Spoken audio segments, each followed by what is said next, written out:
Mr. Chairman, you're live on YouTube. Thank you. We're online. Appropriations come to order. Roll call. Senator Driscoll, Here. Senator Guru, Here. Senator Larson, Here. Senator Smith, Here. and Chairman Salzar. Excused. He has a, You have a quorum, Mr. Chairman. thank you.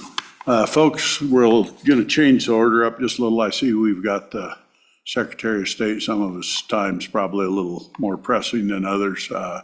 We'll move House Bill 47 up first. If you'd like to come up and do that, we can get you back to making us money, Mr. Secretary. We got a SLIB working session too, so really appreciate you doing that. Thank you. Welcome. Mr. Chairman, I'm Chuck Gray, Wyoming Secretary of State. To my left is Joe Rubino, our Policy Director and Counsel, and to my right is Colin Crossman, the Director of our Business Division. In terms of House Bill 47, which we do support in its current form, the results of this bill, I think, is another tool that will make Wyoming more attractive to business entities looking for regulatory certainty. And speaking with some members of the business community, there is at least some appetite for this regulatory certainty, and I think it's safe to assume that the passage of this bill will add to the exponential growth in business filings and revenue our staff of 11 full-time employees is facing. That said, as I did numerous times throughout the interim, and when this bill has been considered previously, I want to speak on this bill's administrative impact on our existing staff, its effect on our workflow, and the fact that this bill adds another manual duty to our staff in our business division. That's why we're asking for one additional staff employee to carry out the duties of this bill. By way of background, our office saw a tremendous increase in business filing volume and revenue really since COVID. About 75% of this growth in revenue is due to our exponential increase in business entity filings. As an example of the growth we've seen in the past year alone, which does reflect a larger trend over at least the past half decade. In fiscal year 2024, we had 675,000 filings. That's up from 590,000 in fiscal year 2023, which is an approximate 14% increase.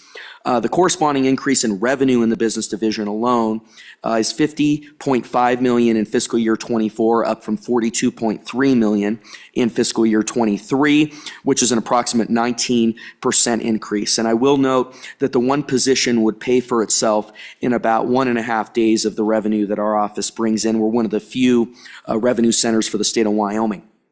We expect that this exponential growth will continue as Wyoming becomes more competitive and remains number 2 in the nation behind Delaware for volume of processing business filings. As recently reported, we're actually number 1 in the nation, leading the nation for new business incorporations per capita, which is a pretty big deal. To pass Delaware in anything business related is a pretty big deal, and that just occurred and has made quite a few waves in the business community, and there's been some coverage on it in Cowboy State Daily. We're proud of the growth and the great service we provided. However, expediting business filings, no matter the volume, will inevitably lead to increased burden, as it will require human intervention to expedite the processing of filings by a trained staff member in our office. While we've employed extraordinary measures to continue to meet filing deadlines, we've exhausted cross-divisional help with up to half of an FTEs in other divisions going to business filings rather than their core duties, and we're up to 7 to 9 members of our staff that are doing that on a day-to-day basis. This informed our office's request throughout the interim to request additional staff with this bill, as it will have an impact on our office, and we want to ensure that the 15-day statutory deadline that we're required to meet is met. And I think that's a very important thing to note. This isn't just, we have a statutory deadline to meet in terms of filing of documents that are not expedited, and that's one of the many reasons that we need the position. I will note that this bill was amended to include this. However, it provided that it would only be allocated should our supplemental budget request not contain one or more positions. So we're not pancaking positions or stacking positions, if you will. Happy to take any questions on this. And again, I know we had a little bit of a confusion on our callback. I was told that we were not needed the day before, and so I'm available 24/7 on 251-1372 is my cell, and of course, we continue to extend an open invite. Would love to have you in our office so you could see our operation and how we do things at the Wyoming Secretary of State's office, which we're very proud of. Thank you, Mr. Secretary. Either one of you have comments as well? I don't think so. Thank you. I can attest he'll answer his phone at 2:30 in the morning. Yes. I've tried it. Thank you. Committee questions? Senator Drew. Thank you, Mr. Chairman. Thank you for Ms. Secretary for being here with us today. On page 2, line 2, wait a minute, I'm sorry, lines 3 and 4. It says filed to Title 173440, Chapters 1 and 2 of Wyoming statutes. Could you just give me a brief synopsis of what those are? Is that all your filings? Is that where all your filings are held in the office? Or if they're specific ones, which specific ones? Mr. Chairman, with your indulgence, Mr. Crossman, our Business Division Director, if he could answer that. Great. Okay, thank you. Mr. Chairman, the Title 17 is where the business regulations are set. Title 34 includes some corporate filings such as, I believe UCCs are there, and in Title 40 is where trademarks and trade names are. So these are, we had to read in the other two titles to include all of the filings in the business division because there are some that are outside of 17, but 17 is where the bulk of the action is. That's your LLCs, your corporations, your securities filings. Okay, follow up, Mr. Chairman? Follow up. I appreciate that. So this is an all-encompassing thing. But this is sponsored by Select Committee on Blockchain, Financial Technology, and Digital Innovation Technology. And when talking to the author of the bill, he was talking about a very specific filing for blockchain. So is that too, and so that too is included in this? Yes, Mr. Chairman, yes, it is. That is included. I believe that filing is under the Title 34, which is where property is. And so that's where you have the digital asset component. But the most valuable filing, I believe, that where this will come to force fastest is things like mergers and acquisitions, which are all under Title 17. But we made sure to include any filing that is inside the business division. Follow up? Follow up. Thank you for that. I'm just trying to get a handle on that. But when we say, the only other question I've got right now is on the $5,000, give me a flavor of, since it encompasses everything, and now I can get, for $5,000, I can get an expedited filing. What's the average cost of a filing right now? And then explain about the $5,000. Okay, Mr. Chairman, thank you. So the $5,000 figure is a maximum. The ability for us to respond to in rule to how we want to set that, because first of all, we will likely not set a single figure. We will the current plan is to set a series of figures. So if you need it immediately, like in the next hour, which does happen, then that'll be at the top tier. Delaware, for instance, I believe charges $1,000 to $2,000 for that.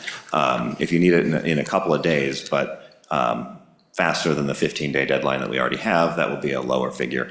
So there'll be a gradation of that. The reason why there is a cost to this is, as you know, we have a 15-day deadline and we have all of these filings in there, and managing that queue and having all of a sudden an interrupt come in of, not only is this a filing that has to be taken very carefully because, if we promise to do it in an hour or 2 hours or the same day, it has to be handed off to the right person. Those are usually going to be the more complicated filings. So you're not taking time away from the frontline staff. You're taking it from the senior staff who have to then set aside everything they're doing, focus on this, deal with this one, and go back. So there's a lot of moving parts, and how that manages that queue is where the cost comes in. But the reason why somebody might want this is because if you have to have something on our docket on a date certain, often with something like a merger or acquisition, or because a regulator in another jurisdiction needs it, other regulators don't realize that we have this, we consider it filed when it is received, not when it is on our website, not when we have filed it. So they want to see it on our website at that moment. And so that's why they need it to be. Normal people, normal Wyoming citizens will almost never use this. And for this basic things of filing your entity online, you wouldn't need this. For annual reports, you wouldn't need this. And Mr. Chairman, I want to give a little more background on this if you can, if it's okay. Thank you, Mr. Chairman. Proceed. I won't Thank beat you. up. Thank you, Mr. Chairman. So most states do not have a statutory deadline. Most states, they have it open-ended how long the filing is going to take. And if you want a date certain, then you pay a lot. That's how Delaware does it. We're kind of back-ending it because we have a statutory deadline. And I think it's very important we do that. That 15-day statutory deadline provides regulatory certainty for businesses. So everybody's going to get their filing done in 15 days.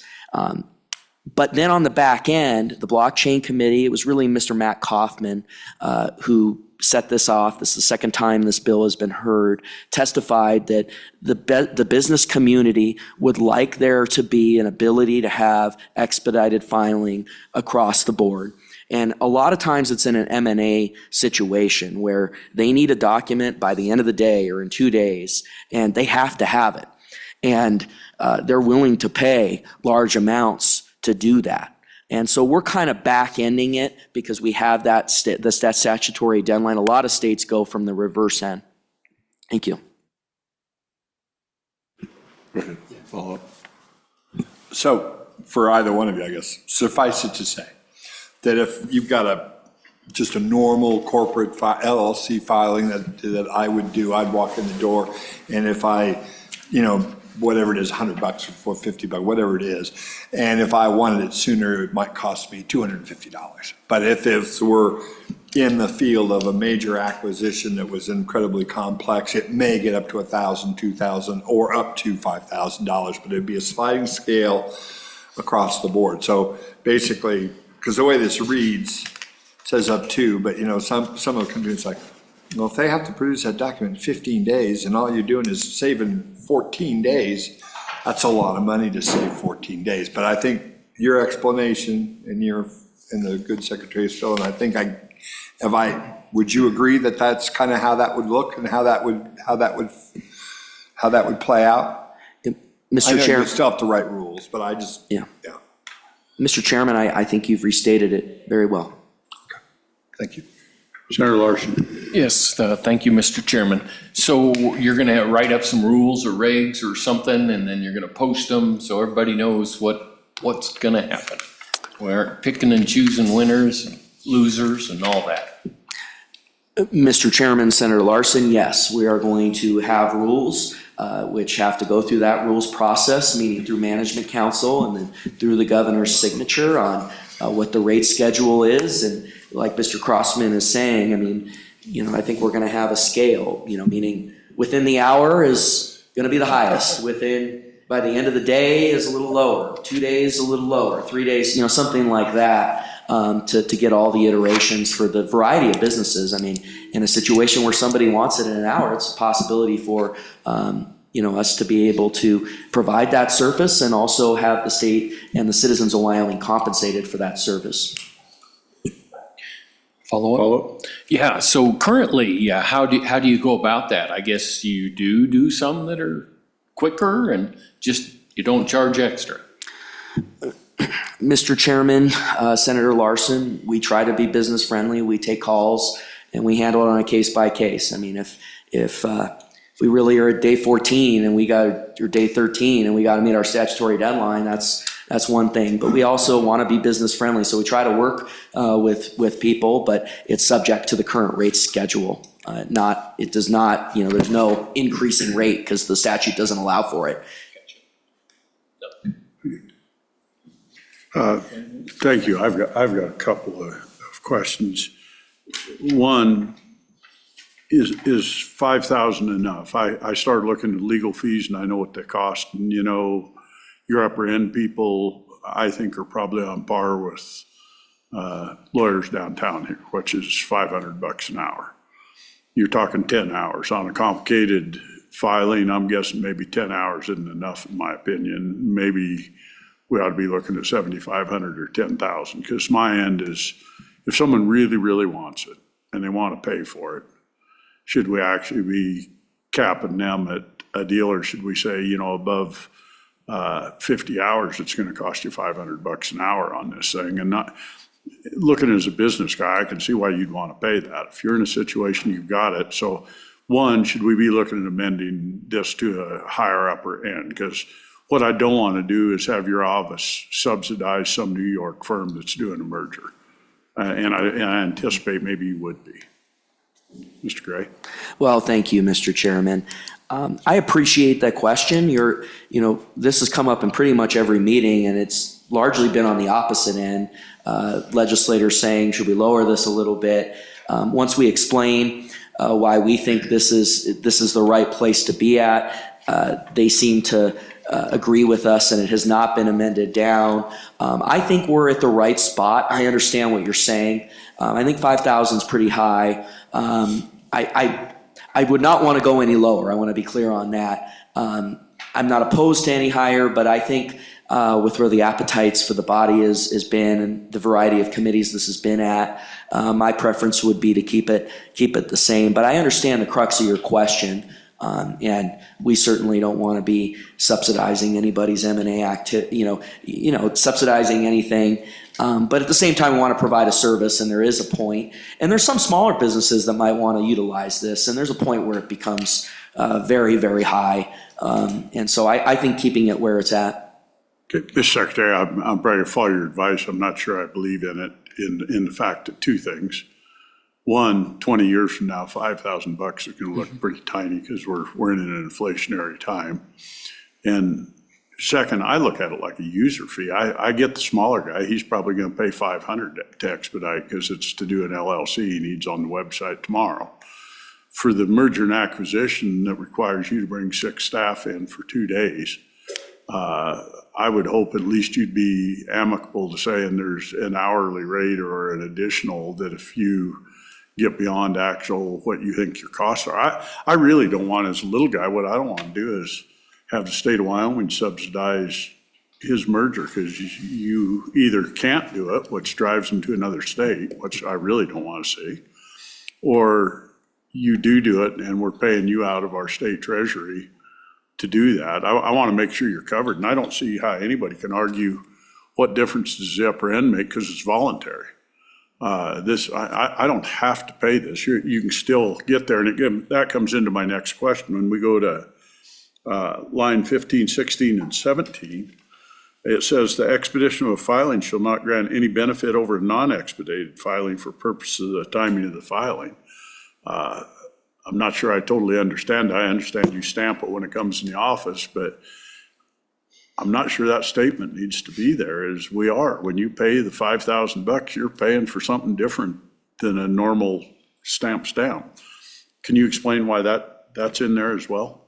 Yep. Let me, on the second question, I'm going to turn that over to Mr. Crossman and Mr. Rubino. That amendment came in the 24 iteration of the bill, and it has to do with the sequencing of things as they come in, that the expedited filing, if it conflicts with a non-expedited filing, won't preempt it. But I'm going to go ahead and turn that over to either one. On the first question, I certainly understand on the fee, certainly understand what you're saying, Senator Driscoll. I'm not as opposed to raising it as I was to the decrease. But I still think we're at the right spot compared to other states. Now, granted, you're comparing apples and oranges in some ways, because those are states without a statutory deadline. So you could argue that's not quite a good comparison. But I think 5,000 is pretty high. But I appreciate the tenor of your question. Now, on the second part, go ahead and turn that over to Mr. Crossman. Thank you, Mr. McCaffrey. Thank you, Mr. Chairman. So that last sentence, the expedition of a filing shall not grant any benefit over a non-expedited filing for purposes of the timing of the filing. That is basically a clarification of the fact that when we receive a document and stamp it, that is the filing date. And what we don't want is for somebody to, for instance, say a normal citizen to send in a document to be filed that has a name on it that they want. And then somebody realized that guy's getting this name, I'm gonna go and expedite my filing and try to take that name. That sequencing is entirely based on the filing date and the stamp that we put on it. So the expediting of the filing is just, we are expediting our processing and certification of that filing to make sure that it conforms with our statute. It does not benefit that person. They're not gonna jump the queue in terms of taking the name from the person who previously filed it. Great explanation. I got it. I have no concerns whatsoever. Thank you. Committee. Mr. Chair, I just, Senator Smith. on your questions, those are good questions. And I get what you're saying. It's like, we had a guy who became president, all of a sudden your dollar's worth about 30 or 40% less than it was. So maybe we could just, what do you guys think? Would there be a way to amend this, put an amendment on here to just say, hey, in the event that economics or inflation would mandate that the Secretary of State can add or adjust that $5,000 fee, something like that? Would that be helpful? Would that help you? And Mr. Chair, what do you think of that idea as well? Go ahead. Thank you, Mr. Chairman and Senator Smith.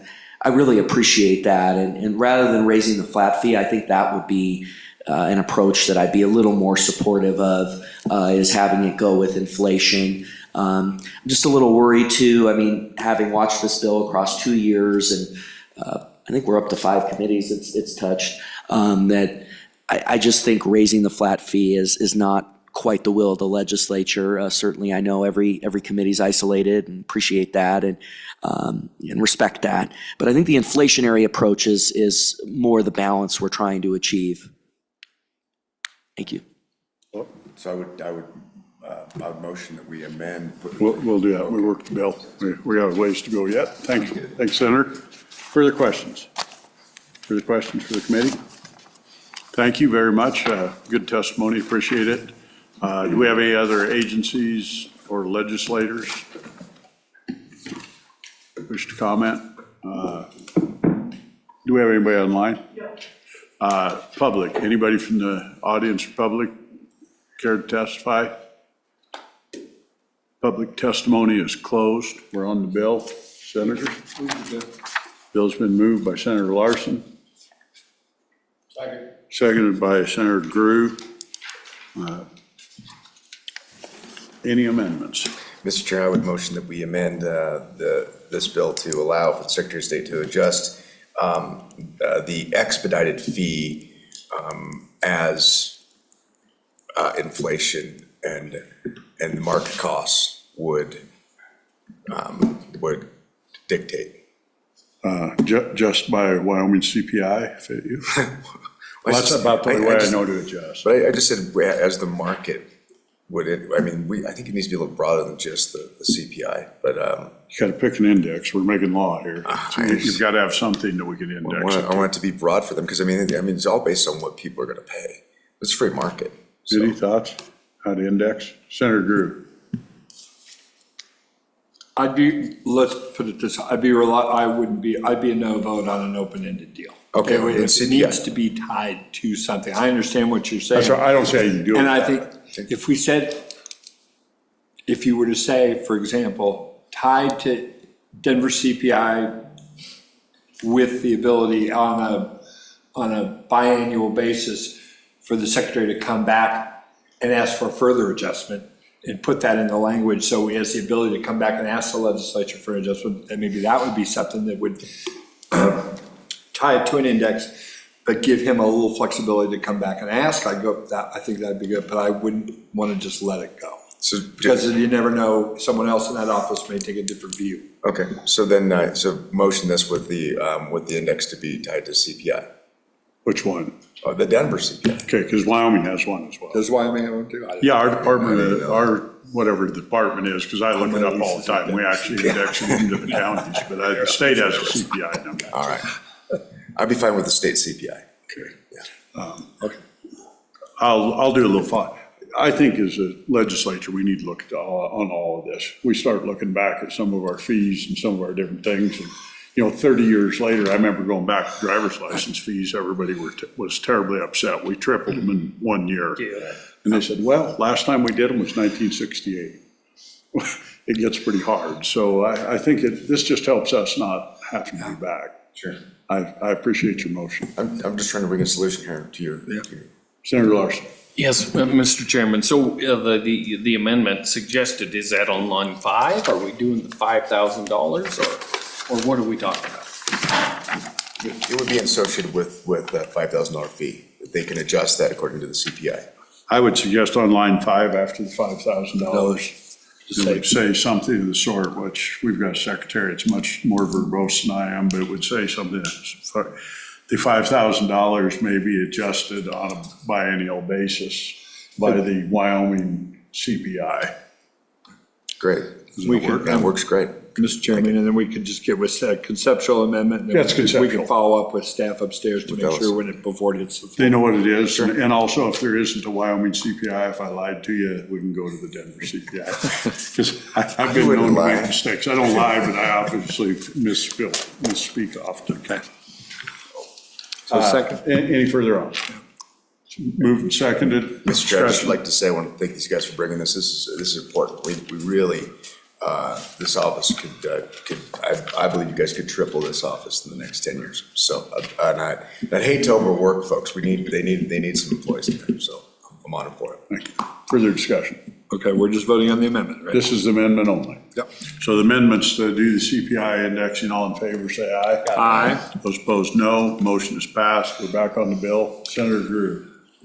I'd like to make a motion on, let's see, move page 3.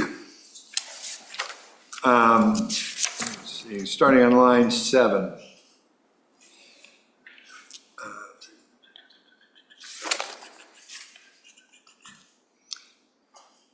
Hang on, I'm just looking at this. Delete B from line 7 to 20. And then 22.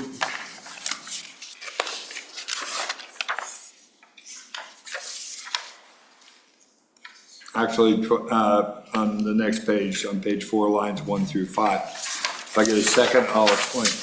Second. Okay, Mr. Chairman? Senator Drew, what's your intent? My intent is, we're in the middle of a budget process. We have, there's amendments been put into the budget that take care of this issue.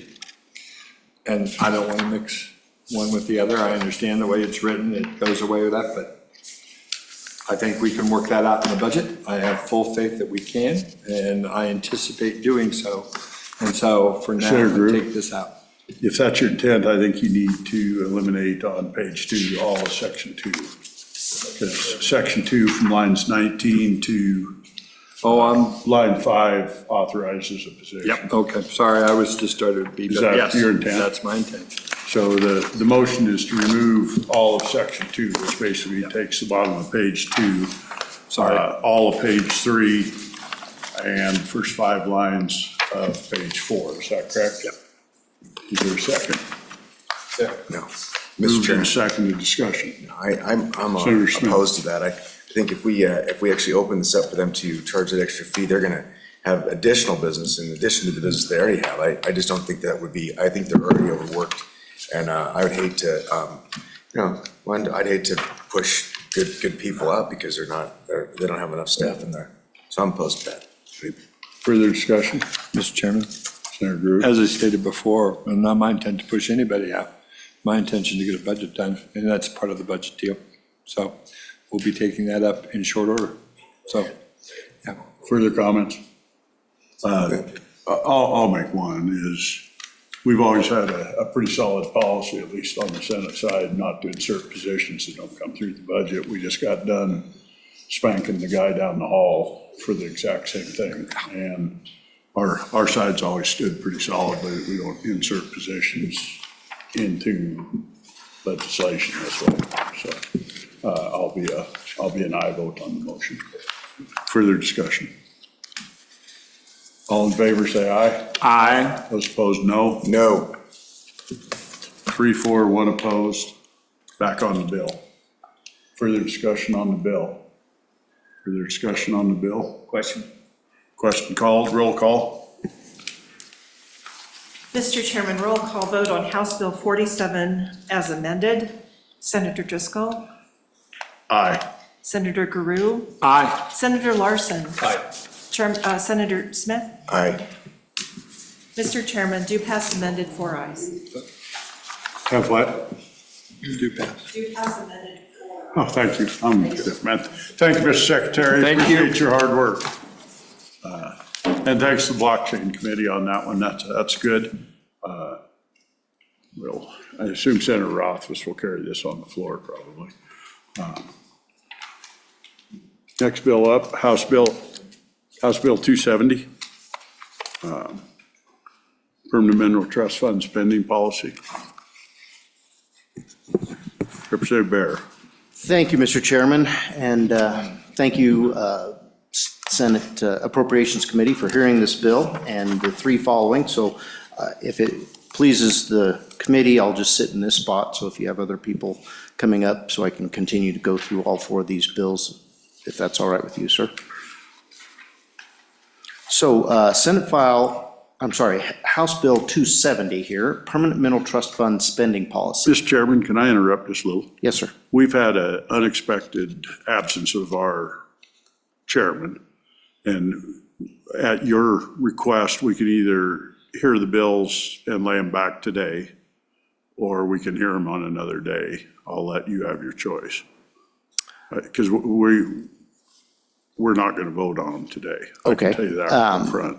Whichever, it's your pleasure, sir. I'll give it to you. We've got the time to present them if you'd like to present them, and we'll come back and we'll lay them back till the chairman's back, or For your vote, or we can wait. Yeah. I'd be happy to present them right now. Is that all right, knocked committee? Okay. Proceed. Sorry to interrupt. No worries. All right, so House Bill 270, this is a small one-page bill that really is just doing the same thing that the next bill is doing, but this is doing it on the general fund side. What we're doing is we're limiting the amount of money coming out of the Permanent Mineral Trust Fund going into the general fund for spending. And we're limiting it, there's already a current limit, that's 5% of the 5-year average of the earnings from the Permanent Mineral Trust Fund. And this bill reduces that to 4.5%. And if I could explain, Mr. Chairman, the concept here is that if we don't have 5% to spend, what happens now is funds come out of our Permanent Mineral Trust Fund reserve account. And just a few years ago, we developed this reserve account to get up to a 5x to 7x volume. That's compared to the spending that comes out of that account. The effort was so that our investment team could take those funds in that account and invest them in a much more aggressive manner and get a higher rate of return. So if we have a 5% spending policy and the earnings off of the Permanent Mineral Trust Fund on the 5-year average don't exceed that 5%, then it takes funds out of that reserve account. And therefore, we can't ever get to the 5x, 7x, or we can't maintain it so that those funds can reliably be invested at a higher rate of return. So what we're doing here is we're constricting it down to 4.5% with this bill. If there is excess above that 4.5%, it will go back into that reserve account and start building that up. Once we hit the 5x, we'll be able to invest at a higher rate of return. Once we hit 7x in that account, then it goes right back into the Permanent Mineral Trust Fund and flows back to the general fund for spending. So in the long run, this is going to create more funds available for spending in the general fund. But in the meantime, it's going to help us get that reserve account built up to the 7x like we intended to several years ago when we set this reserve account up as a statutory statutorily inviolate account. Of course, we have spending like this policy coming out of there, and what you can see on your goldenrod is that this account is going up and down. It's not growing fast enough to get to that 5X, so we're not achieving what we intended to as far as getting to the point where we can invest in more aggressive investments and get a higher rate of return. So with that, I'll stand for questions on the bill.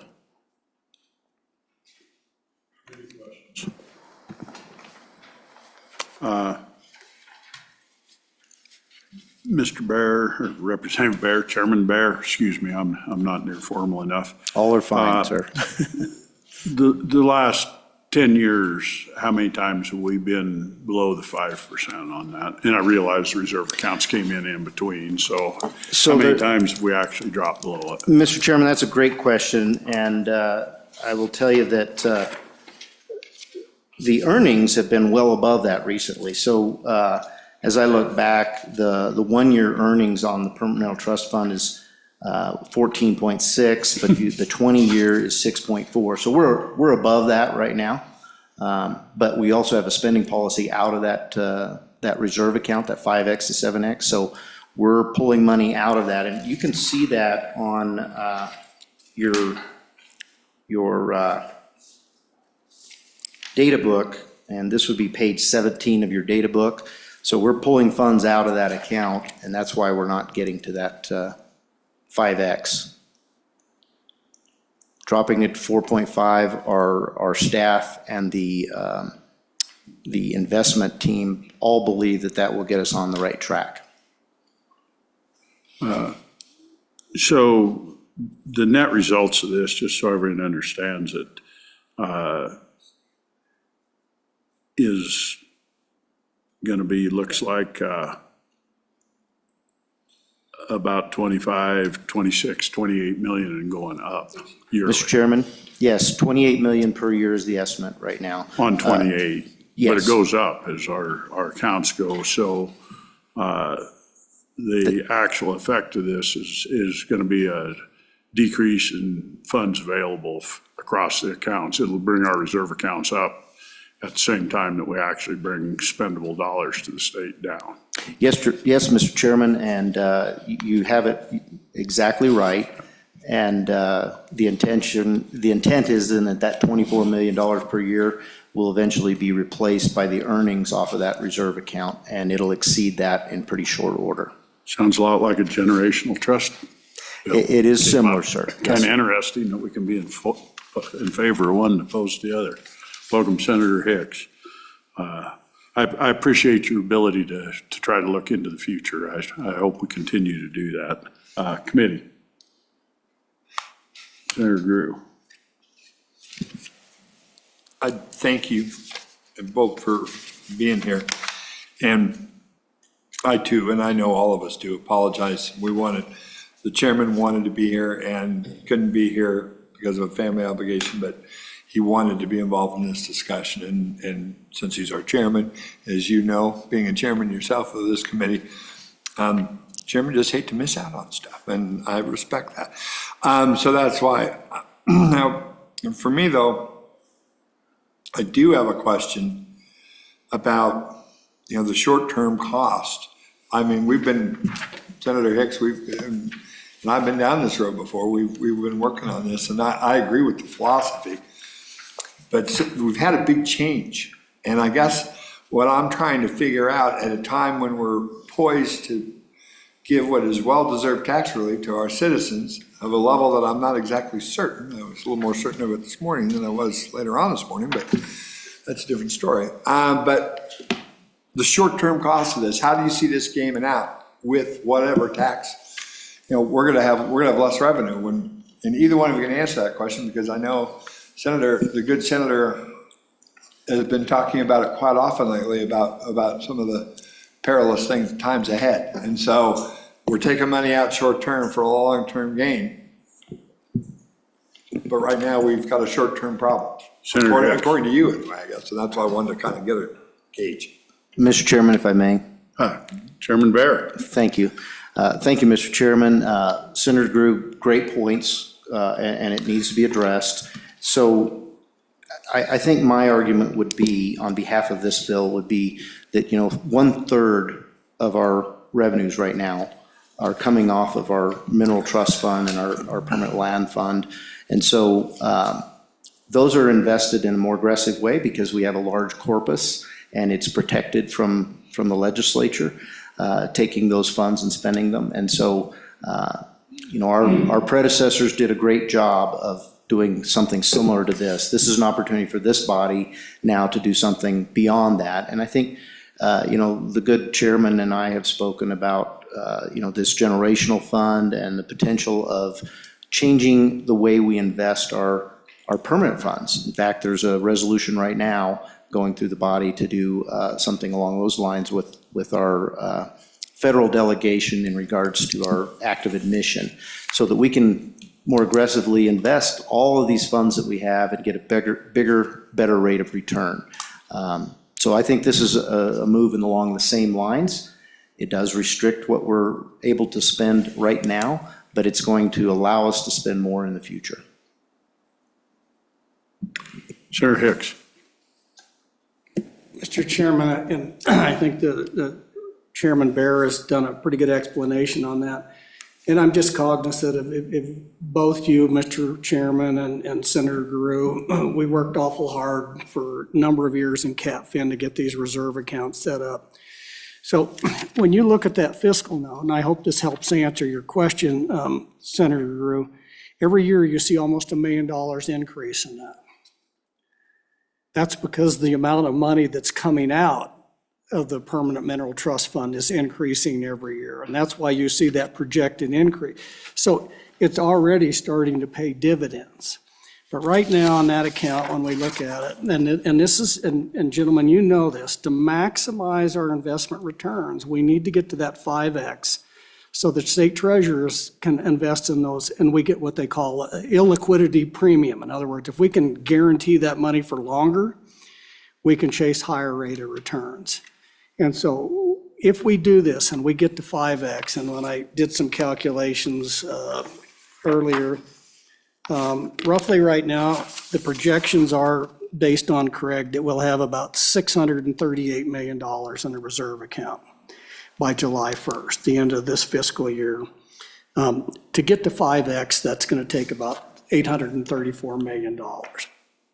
And so what we're trying to do is right now, we're just idling along. In fact, without some of the other accompanying legislation, we're going backwards on the reserve accounts, which we know long-term that's going to have significant impact. When we looked at this a couple of years ago to get to 5X, the opportunity cost from not being there was in the neighborhood of $200 million. And so the quicker we get there, the more money that we generate out of to be able to fund the general fund of government. And realistically, we're going to move from 25 to 30% to a higher rate of return. And that's absolutely essential when you look at the future trajectory of where we're going. It'll be the same conversation when we get to the Common School Permanent Land Fund, Mr. Chairman. This is an investment in Wyoming, and the increase, the one thing that we do have control over, can't control world mineral prices, but we can control how much money we have under investments and what kind of dividends and realized capital gains that we can chase to get those total returns. So I hope that helps answer the question, Senator Guru. Senator Drew. It does, and I would say, and I was particularly gratified by the chairman's remarks, because as we all know in this room, or I hope we do anyway, the 67th legislature put more money into permanent savings and these reserve accounts than any other legislature since statehood. And we cut some grief on that in certain quarters for doing it. But I'm particularly gratified that the remarks that you're making now, and I feel that I feel this is every bit as important as I did the other times that we've talked about it, brought it up. Except I'm just still having a little bit of trouble because we haven't contemplated anywhere from, you name the number, in tax relief that's going out the door as well on the expense side. And so to me, that changes that dynamic just in the short term a bit, because it's a kind of a nagging question for me out there. I still want to get there, I want to get to 5X, and I want to get to 7X, but that worries me, because that's an encumbrance that we're about to put on our budget that at least, well, I can't say, because I can't speak to it now because I don't know what it's going to be. But that's even more of the uncertainty I'm feeling, I guess. Thank you, Senator Drew. I'm going to follow up on that just a little, and I think we're in a really interesting time, and I'm looking at comments that have been made steady. One, we have a public that's been told it's their money and they want it back, and we're hearing that steady. It's my money, it's taxpayer dollars. I took a drubbing for saving more money than has ever been saved. That's not your money to save, and we shouldn't be saving. And I, for one, think we've got to figure out how our policy is actually going to happen. And it's been really hard for me because I'm a savings guy. We just got done getting beat up over another permanent bill. My biggest concern with these reserve accounts and with the change of the attitude of the people of the state, and it's been fed steady, is, by gosh, this is my money. I ought to be able to have it. I ought to do what I want with it. And you just said we're going to have 638 million in the reserve accounts. Those are statutory accounts. We're about to further strain our state income doing this, which, by the way, I'm in favor of. I'm probably going to be here at the end of the day. We're further going to constrain our state income. And when it comes tight, and I can tell you, Senator Hicks, I'm looking you in the eye because you and I have sat forever. It's not very hard to predict a fiscal cliff for this body that we're in. We can see it. If you actually can look out more than 2 biennium, you can see without a doubt that we're heading for a fiscal cliff. It's not a if, it's a when, and it's going to happen. And my question is, without adequately protecting it, because I don't trust statutory trust, the year that we're 400 million in the hole, where's going to be the first place those people look to? And my guess is that's $638 million. And mine has been, and that's my one concern on this. So when you go back to, man, I shouldn't be crossing bills with another bill. You look at the generational trust and you make another invalid trust, you put 638 million in it next year, I will guarantee you that return is going to be better than this fund is. It will pay out better on long term, and we can live without it. And that's been my concern all along, has been, I funded a big part of this 5X when I was in, and by I mean all of us. Senator Hicks, I've got great admiration because you did a big part of the framework. What I don't want to see is 2 legislators down the road take what we spent a lot of hard time putting together and spend it in one session on themselves because they think they're short. So I'd really like some thoughts on how we head down this path, but we make sure that we're not causing this fiscal cliff to come sooner and causing them to break down exactly what we're trying to do. Because that's my ultimate concern is, you know, if you put your family to where you save more money than you can live on, ultimately you'll go spend your savings. And I think we got to hit this balance that we fund when we can, but when we can't, we don't. And I'm not positive that adjusting the numbers is going to have the desired outcome 4 and 6 years from now. So I'm going to let you guys run. I made a statement, not a question, and I'm going to allow both of you to respond to that because particularly you, Representative Bear, you know, you and I butted heads. You said it's the people's money. It ought to go to the people, and I strongly disagree, particularly with mineral and investment money. It belongs to my grandkids and great-grandkids. It certainly doesn't belong to me. And, you know, that wealth was given to the state of Wyoming for all generations, not for the current one. So you've got the floor, take off and run. I'd like to start, if I may, Mr. Chairman and Senator Guru. So I think that we can walk and chew gum at the same time, really. And if you look at last year, both the Senate and the House approved a tax break for the taxpayers, and we backfilled that for the local governments with $200 million, and that was in Senate File 54. So we were capable of doing that while at the same time putting $500 million into savings last year. That was vetoed, and so it ended up being 700 going into savings, rather than doing both things. And I think we can help the taxpayer in this time when, you know, things are not quite right for the taxpayer when we talk about residential property tax. And I take your point very seriously, Mr. Chairman, when you say, hey, that's, you know, when it's come from the state, it's mineral, and or it could be revenue that we get from investments, either one. And I understand the idea of them being commingled, and some people don't feel like that's right, like our executive doesn't feel like it's right to use state funds to backfill local governments. But here's the way I see it, sir.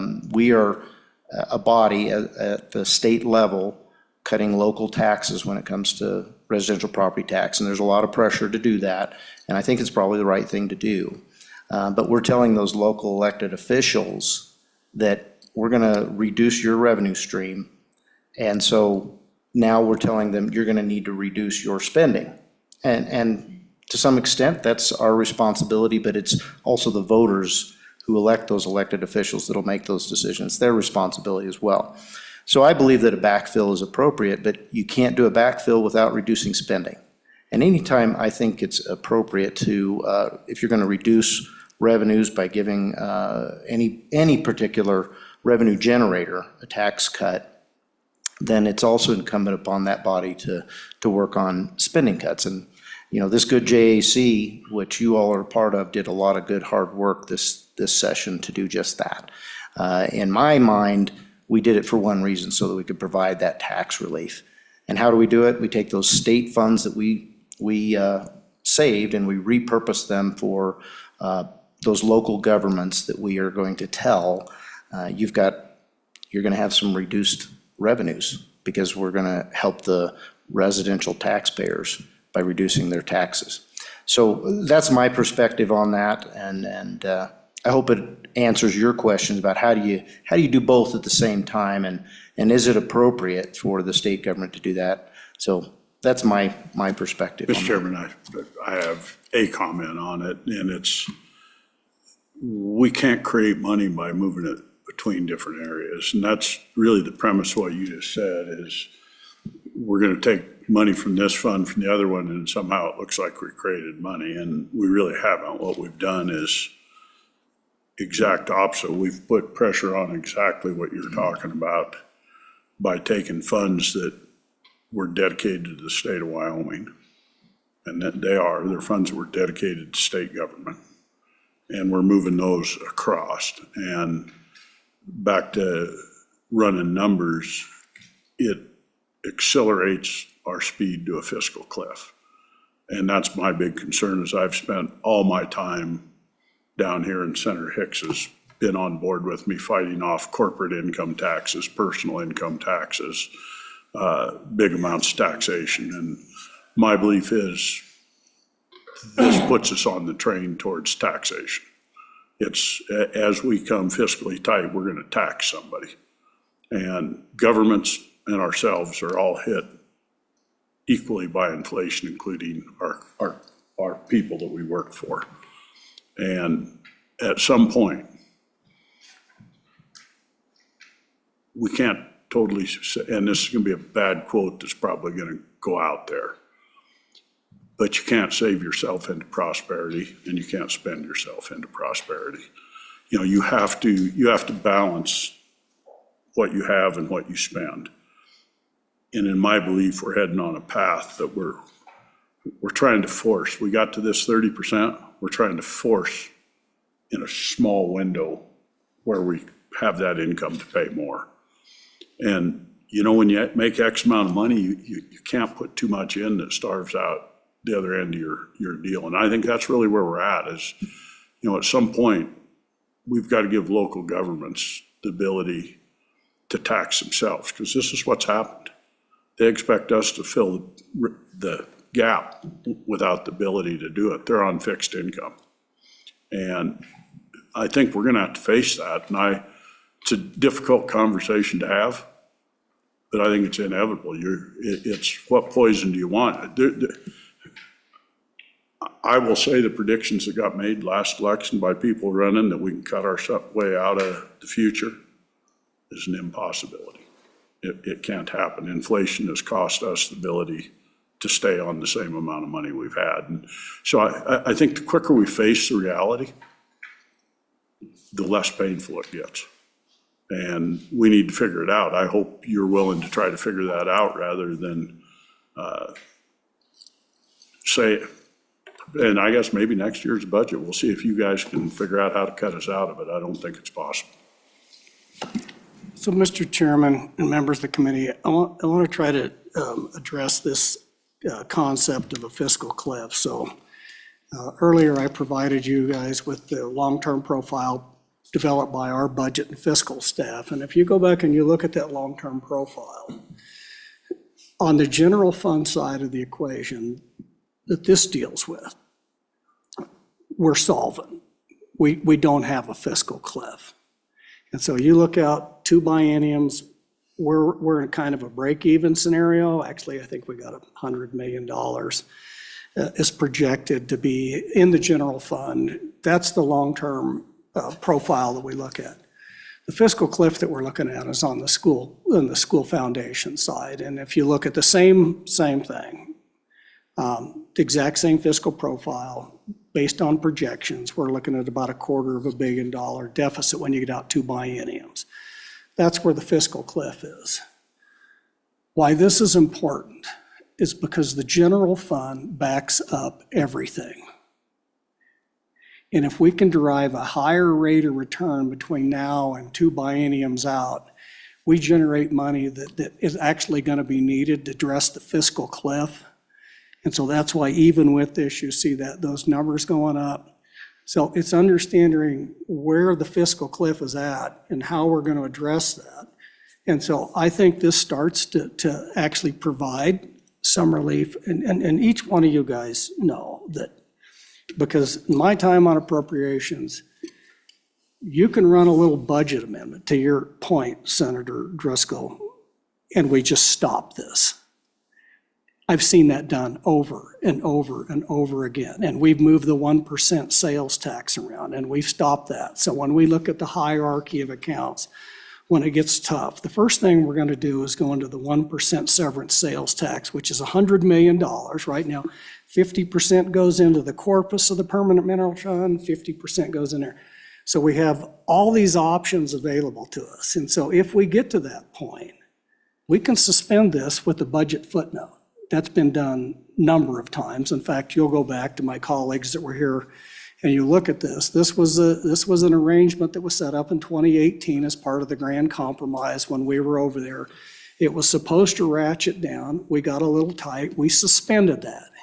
You can do that every single year in the budget so to address those concerns, when that gets there, we have the mechanism, not even the LSRA. I'm talking the 1% severance tax, the temporary suspension and a budget footnote to stop this transfer. But we really need to do this for future generations. And if and when the time comes, it's a simple footnote to the budget to say this provision in statutes is suspended.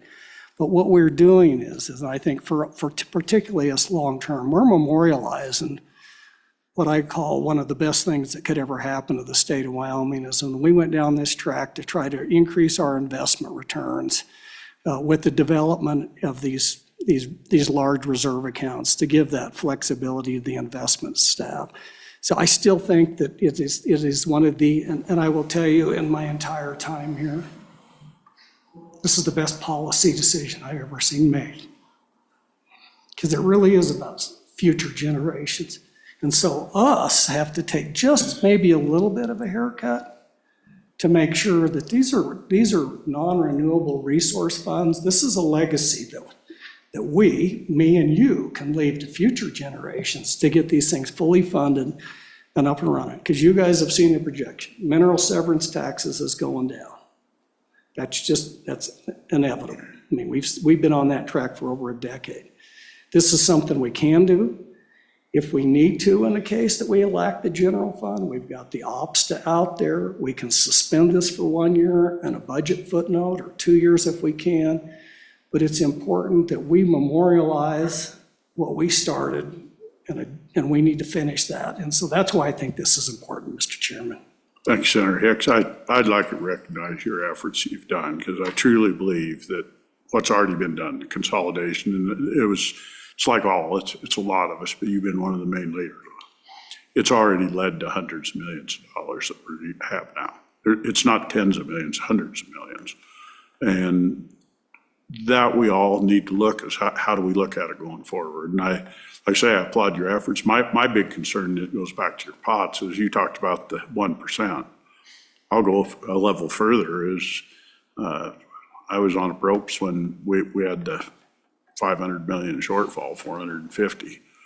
And we emptied the water accounts out. We came pretty close to going into all kinds of other accounts. And, that's one thing I can say looking forward is the state has been, you always hear about, oh my God, what if? And the truth is this state's had an unbelievable ability when it gets hard to look our citizens in the eye and say, you no longer have those services.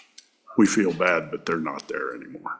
And I applaud you, and I'm going to be where you're at. I have a little frustration in the fact that we're not willing to look at more permanence on some of this. I really think and this fund might be one that ought to be looked at being an invalid fund at some point, is the 7%. Because I really am concerned about the easy route out is always to go empty out one of these, quote, this is another coffee can. And that's what we do, is we go after them. And this is one, Chairman Bear, if you can find a way to help us as we go on, I'm not going to be here forever, but we need to make sure they don't get scooped in a downturn that's we're on a trend line down. But the bad news with the trend line down is we occasionally hit $100 and $200 million shortfalls in the middle of the downtrend line.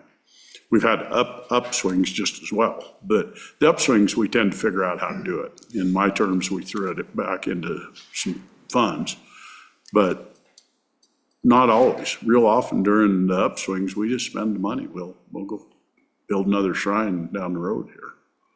So, at any rate, Just a question.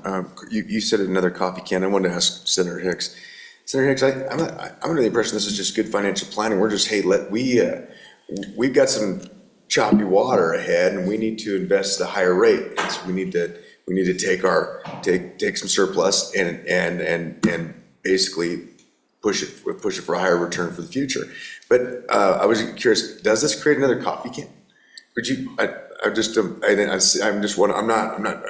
want to just know. I really don't know. I'm not trying to argue. He's shaking his head, and mine's the other way. It's already made. Mr. Chairman, so this can was created a number of years ago. So nothing here changes there's already money in all these. And so, when you look at, this is what we're talking about right there. That exists today.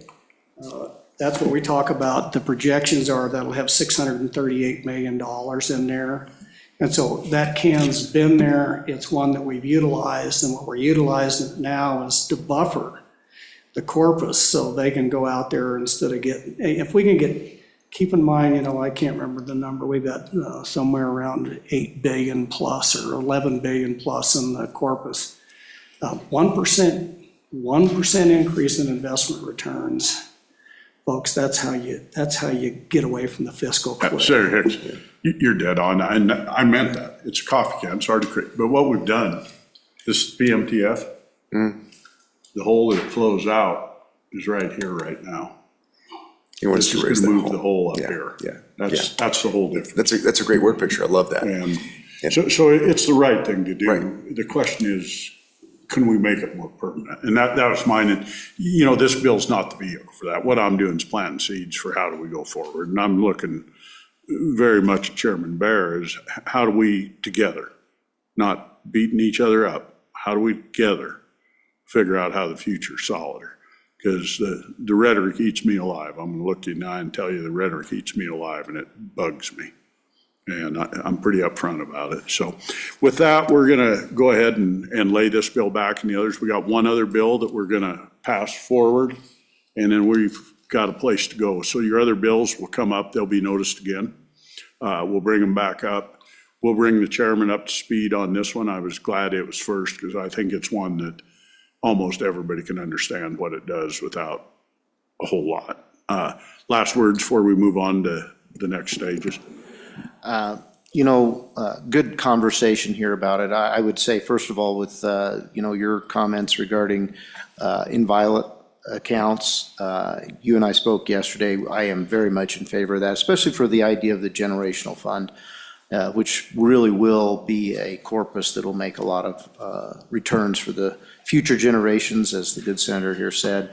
So, that's obviously, it's got to be in the Constitution if we're not going to, be able to raid that as a future legislature. So it's gonna require some work, and I'm on board with you, Senator, and doing that hard work to create some inviolate accounts where we can really pack it away for the future generations. I was just gonna say, I don't know if I understood your comment, but we've got 271, House Bill 271, identical to this, just over on the school side. There is an amendment on that from the House side. Did you want to discuss that before we adjourn for today, or? We're about to have to go to caucus Okay. for us, so, and I think we can tie them together, but Sure. we'll make sure we get it done. I think it'll go fast because it does tie in this way, sir. All right. Very good.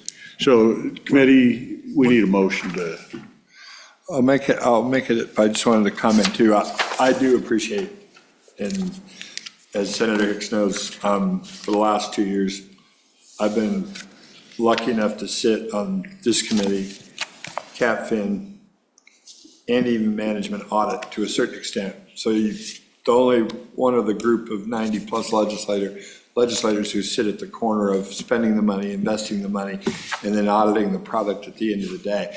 And so to look at all three, I think this is essential. I think this is a good way to go. There are just some variables right now that I'm not sure how it all mixes together. But at the end of the day, I still want to get there. And what I appreciate this group taking a good hard look at this, because if we do it and we move forward with it, which I hope we do, and like I said, I don't know about when, but I think I can get that question answered in pretty short order. But nonetheless, then we'll know that when we're putting this money, and as this money gets set aside, and that into those diverted, and where the diversions don't go in this bank, that when it gets profiled as expenditures, we'll all know what it is that we're doing, that we're not spending money, we're actually putting money into a different place so we can get a return on our investment later. That's important, and that's an important message to get out to our body so they understand it clearly, and all the legislators understand it clearly, what it is that we're trying to do. We're not trying to put a number up there that then you kind of get beat up saying, well, boy, you spent all this money. No, we're trying to do this to put us on a track that we can really be smart. And the same thing as you say with the intergenerational fund. So with that comment, I will make a motion that we lay back House Bill 270, House Bill 271, House Bill 293, and House Bill 294 to our next meeting. second by Larson. Comments? All in favor? Aye. Motion's passed. That leaves us with two bills left. House Bill 291 engrossed, which is county and municipal roads on state lands easements granted. That was referred to here and never should have come here. 219, I'm sorry. Or 219, excuse me. Should have not come here, does not have money in it. And so with no recommendation, we're going to kick it back out with a no recommendation on it. We did Secretary of State. Yeah. That cleans our meeting up. We'll pick it up at the next one. Hopefully our chairman's back to adequately do this. We'll go from there. We're going to have caucus, I think, in about 15 minutes for our crew. If I could catch two of you in the hallway, I'd love to have a 2-minute conversation. We're adjourned. And Mr. Chairman, I just want to let you all know, I made that with forethought as far as the next meeting. So then our chairman, then he can decide if he wants to, if he needs to get more information, he may lay it back a day, but I just wanted to make sure it got addressed and that would be addressed. That was the intent. Thanks.